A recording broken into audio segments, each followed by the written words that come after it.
Number 6 रस है रौद्र रस। इसका स्थायी भाव है क्रोध। रौद्र रस का स्थायी भाव है क्रोध। तो रो से हमने याद किया था क्रो, क्रो में भी रो आ रहा है ना, तो याद रह जाएगा रो क्रो, यानी कि रौद्र रस का स्थायी भाव है क्रोध। तो देखो रौद्र रस की परिभाषा देखिए आप, वेरी सिंपल है, इसी से हमने सारी परिभाषाएं बनाई है कि विभाव, अनुभाव और संचारी भावों के संयोग से। फिर उसके बाद में स्थायी भाव ले लेते हैं कि विभाव, अनुभाव और संचारी भावों के संयोग से परिपुष्ट क्रोध नामक स्थायी भाव ही रौद्र रस कहलाता है। क्या कहलाता है? रौद्र रस कहलाता है। यानी कि इन सभी से जो क्रोध नामक स्थायी भाव होता है वो परिपुष्ट होता है, तो वो क्या कहलाएगा? वहां पर कौन सा रस आएगा? रौद्र रस आएगा। जहां पर क्रोध हो, गुस्सा हो, वहां पर कौन सा रस आता है?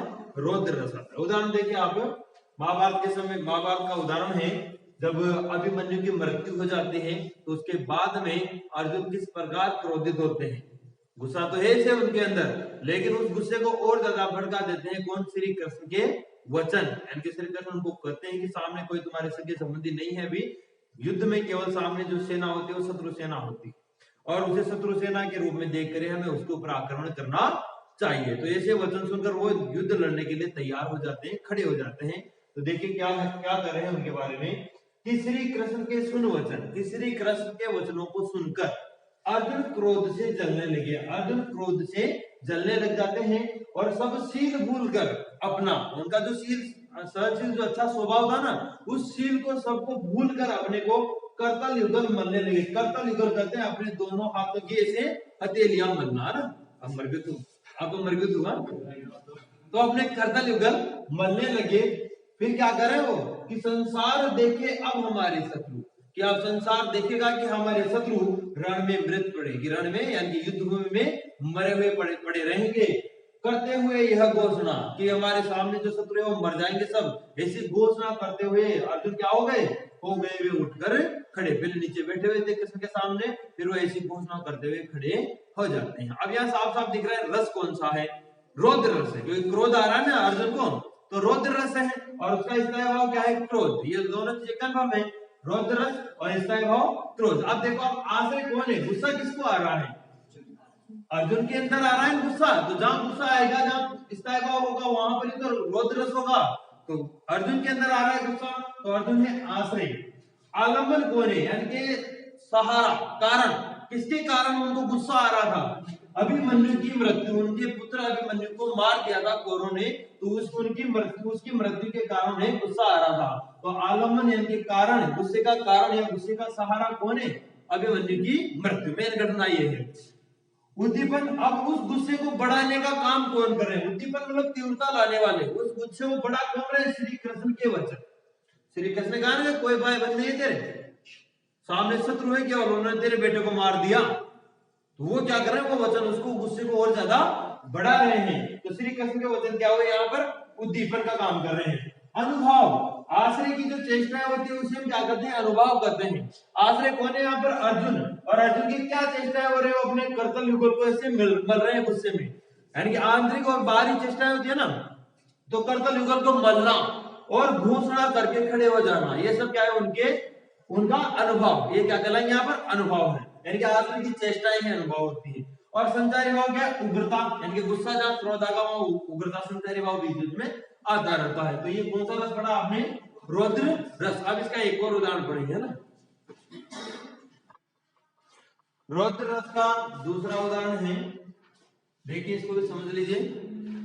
माखे लखन कुटिल भई भुए, रजपट फरकत नैन रे सोए, कहीं न सकत रघुवीर डर, लगे वचन जनुबान, नाई राम पद कमल जुग, बोले गिरा प्रसाद। यहाँ पर की है, पहले यहाँ पर इसमें क्या है? वो जो लक्ष्मण जी हैं वो राजा जनक के कठोर वचनों को सुनकर गुस्से में लाल काले पीले हो जाते हैं, उनकी भुएं टेढ़ी हो जाती है, बहुत ज्यादा गुस्सा आता है। लेकिन राम वहां पर मौजूद थे, बड़े भ्राता, उनके डर की वजह से वो गुस्से में ज्यादा बोल नहीं पाते हैं, और उनके आदर के कारण या उनका सम्मान करते हुए वो थोड़ा अपने आप को कंट्रोल करते हुए सिर नवाकर उनकी तरफ थोड़ा धीरे धीरे बोलना प्रारंभ करते हैं।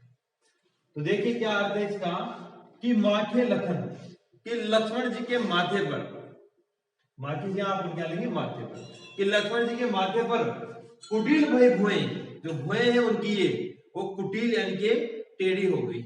गुस्सा आ रहा है ना उनको राजा जनक के वचनों को सुनकर, तो उनकी भुएं टेढ़ी हो गई है, गुस्से में भुएं टेढ़ी हो जाती हैं। रथपट फरकत, रथपट कहते हैं होठ को, होठों को, किसको कहते हैं होठों को, और फरक यानी फड़कना, उनके होठ गुस्से के कारण फड़क रहे हैं। नेत्र रिसोए, और गुस्से के कारण उनके नेत्र भी रिसोए यानी कि बहुत ज्यादा लाल से हो रहे हैं, यानी कि गुस्सा आ रहा है आंखों में। रिसोए मतलब रिस यानी कि गुस्सा होता है, तो आंखों में गुस्सा दिखाई दे रहा है, बहुत ज्यादा गुस्से में हो रहे हैं उनके नेत्र भी।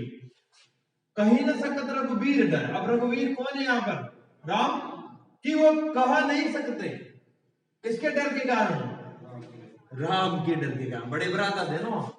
लगे वचन जनुबान, लेकिन जो उनके वचन थे ना राजा जनक के, वो जनु, जनु का मतलब क्या होता है मानो, किसके समान लगे, बाण के समान। राजा जनक के वचन किसके समान थे, जैसे बाण चुभता है ना व्यक्ति के हृदय में, वैसे वो चुभ रहे थे। नाई, नाई मतलब नवाकर, झुकाकर, सिर झुकाकर, राम पद, राम के पैरों में, अब पैर कैसे राम के, कमल जैसे, जुग यानी कि दोनों हाथों को जोड़कर कर सकते हो आप, जुग यानी आप दोनों भी कर सकते हो, कि राम के दोनों पैरों की तरफ सिर नवाकर बोले गिरा, गिरा मतलब वाणी, वाणी का वाणी, प्रसाद यानी कि सरलता से, राम के चरणों में अपना शीश नवाकर लक्ष्मण जी सरलता से वाणी बोलने लगे। प्रसाद अपने पढ़ा था, प्रसाद आप बिल्कुल सरल वाणी हो, समझ में आ जाए, तो सरल कोमल वाणी में वो बोलने लगे। तो अब यहाँ देखिए आप क्या क्या है, रस तो आगे आपको पता है कि रौद्र रस है, गुस्सा आ रहा है। स्थायी भाव कौन है, स्थायी भाव क्या है यहाँ पर, क्रोध, रौद्र रस का स्थायी भाव क्रोध है। इसे आश्रय कौन है, लक्ष्मण, गुस्सा किसको आ रहा है, किसके अंदर आ रहा है, राम जी के अंदर आ रहा है। क्यों आ रहा है, राजा जनक के वचनों को सुनकर, तो आलम्बन क्या हो गया यहाँ, जनक के वचन, और उद्दीपन क्या है, वो जनक के वचन तो है सही, लेकिन वो कैसे हैं, कठोर, वो कठोर वचन बोल रहे हैं, और ज्यादा गुस्सा आ रहा है उनको। अनुभव, भोए टेढ़ी होना, आश्रय की चेष्टाओं को क्या कहते हैं, अनुभव कहते हैं। तो भोए टेढ़ी होना, होठ फड़कना, गुस्से में होठ फड़कते हैं, नेत्रों का रिसोई होना, इनके नेत्रों में आंखों में बहुत ज्यादा गुस्सा होना, ये सब क्या है, अनुभव, आश्रय की चेष्टा है। और आश्रय कौन है यहाँ, लक्ष्मण जी, तो उनकी चेष्टा है ना सब क्या कहलाती है, अनुभव कहलाएगी। संचारी भाव वही उग्रता, गुस्सा, अमरस्य भी गुस्सा होता है आदि। तो आ गया होगा अब आपको समझ में, तो ये रौद्र रस अपने कंप्लीट हुआ।